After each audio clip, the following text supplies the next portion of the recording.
Hello mga kapuso, it's Megan Jaco and we're here dito sa mga Batang Riles Media Con na. Siyempre, aabangan natin this coming 2025 ng January. And kasama ko ngayon ang isa sa mga bida na si Rahil Bira. Birya. Yes, sir. Oo, ang dami nga na ano dun, Birya. Oh, Let's correct it, Birya. Ayan. Asig po, asig. Ano yung mga abangan natin sa role mo at ano yung pwedeng i-offer natin sa mga tao na bakit nila kailangan panoorin? Okay. Ang mga abangan nyo po, kunwari, yung role ko naman muna is, since pangalan ko Sig, it's short for Siga. Okay, Siga po. Siga ka dito.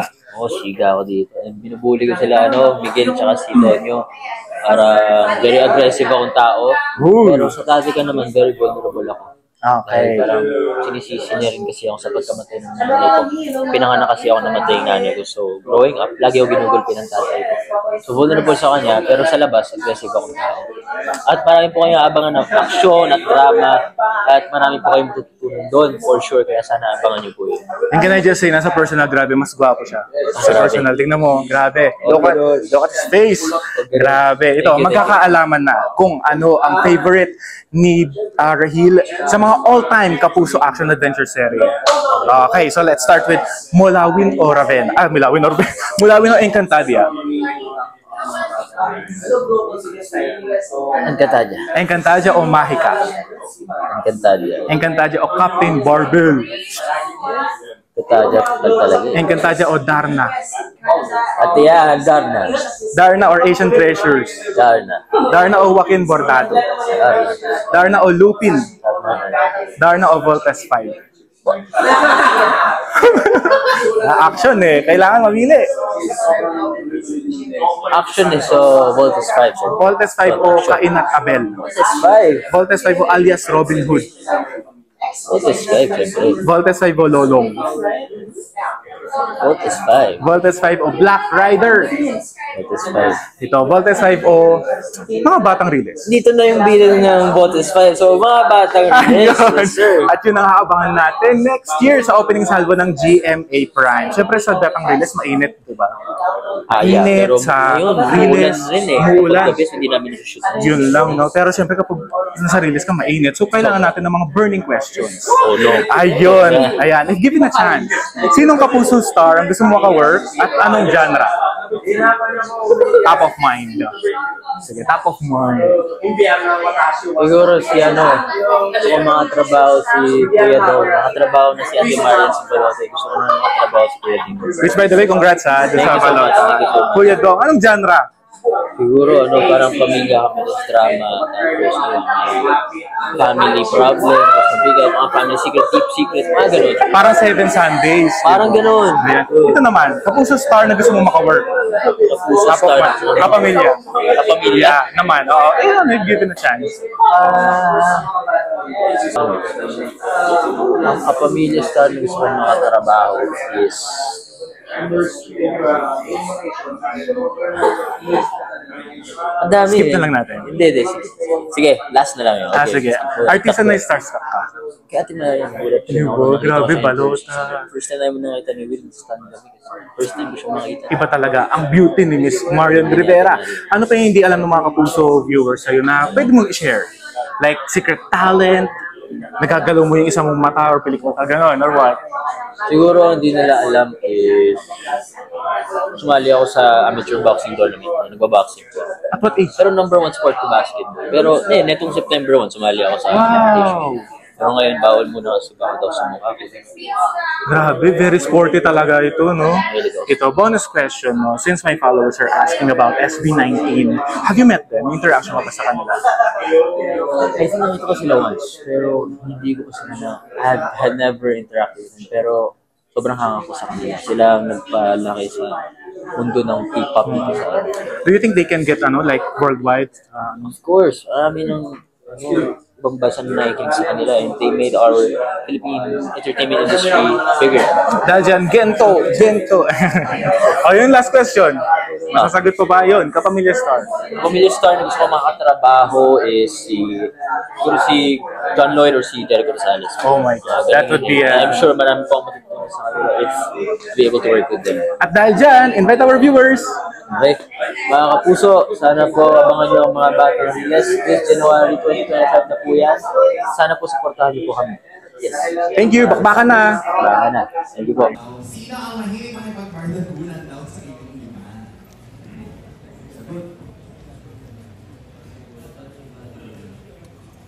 Kasi iniisip ko pag sinabi yung word na bardagulan, pwedeng kulitan o kaya pwedeng parang may pag-away. Sino? Makipagkulitan. May pagkulitan. Kaya si Antonio siyang pinakamataas ang energy sa amin. Siya yung isa. Pero mapaaway, siguro si Rahim. Kasi nagbo-boxing siya. So, nagpo-compete siya.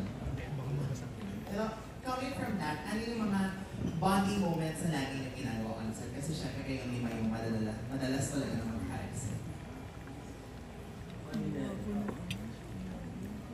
Minsan pag games kami, kunwari, wala na isa, iniisip na intuition test, pero nakakatulong din po kasi sa eksena. Pag hindi po namin anticipate kung ano po yung ka-eksena namin. So parang yung ginagawa namin minsan po, mga mini-mini games, ano ba ito naman? At saka, kunyari, ang bagay kami, kunyari, ako muna mag-i-libre. Oo, yun siya sa Ako kapit. si Bruce. Diba? Tama. Hindi yan naliligro kay Whitby. Bigyan siya kay Whitby.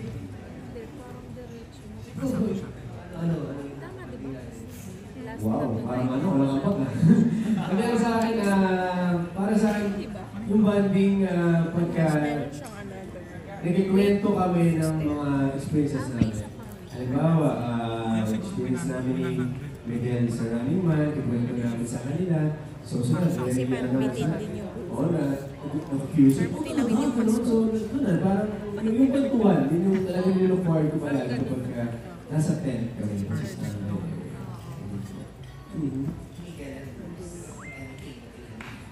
Siguro para sa akin yung, kasi aminin ko, hindi talaga madali itong show namin. Mahirap siya emotionally and physically. So, yung pakiramdam na kasama namin yung isa't isa sa hardship, sa ano ba yun, anong oras na, pagod na kami, pero meron kami kailangan gawin pang stunts and mga bigat na eksena. Tapos nandiyan kami para sa isa't isa, pinupush namin yung isa't isa. Tapos after ng taping, magiging successful yung scene na yun. Feeling ko yun yung nagpapatatag ng pagkakaibigan namin. Kasi after, kunyari sa susunod taping, uy bro, galing na ginawa mo ang last taping. As in, pinupush namin yung isa't isa. Hindi lang kami pang kalokohan, pero pang seryosong bagay yan dyan kami para sa isa't isa. Hi, JD. Siguro, summarize ko na lang yung sinabi nila kasi nasabi na lahat eh. Kung paano kami nag-bonding is sobrang komportable namin sa tent. Na minsan, mga pinag-uusapan namin sobrang random, tapos biglang seryoso, tapos biglang for 2 hours di kami nag-uusap, tapos komportable lang kami. Tapos biglang si Antonio, random ulit. Sobrang kulit namin sa tent, minsan seryoso. Basta, pag magkakasama kami, masaya. Masaya kami pag magkakasama. And then, yung chemistry namin, nailabas naman sa screen. So, I'm excited na makita ng mga tao ko. And yeah, yun yun. Ito last question na lang. Pa-cute lang naman, naisip namin ni Ate. Kung ano daw, kung kayo ay parang leading lady ng Batang Liles, no? Tapos, kayo din yung mga leading man. Kanina kayo you think, sino yung gusto nyo maging ka-partner sa isa't isa, gano'n? Kanina ka na-attract, gano'n? Wait lang dito? Dito sa Ayun, bus? yes. O, pili ka sa amin apat. Pili ka sa kanilang apat.